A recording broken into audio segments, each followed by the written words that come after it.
So hello everyone. I'm here in Al Qudras Lake here in Dubai. So I'm gonna show you like how beautiful Al Qudra is. Okay? See, this is Al Qudra, guys.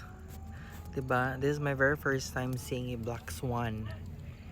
Because in the Philippines and some other places, I've been only seeing like white swan. This is the very first time I've seen a black swan. And it is really nice here guys, like lami kani siya nga lugar. So i-search na ninyo Love Lake or Flamingo Lake in Dubai, Al Qudra. Search lang ang Love Lake niyo. It's really nice. Mo siya kung suga-suga na ko, no. Charot. 'Di ba?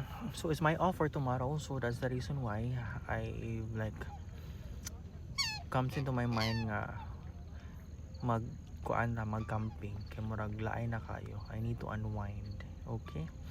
Wala, nice kayo ang kanang atek-atek ko. So, ang atek-atek ang black as waters. 'Di ba? Dili ba kay maklaro siya? 'Di ba? Unsa ba ka klaro lay nga black gani, no?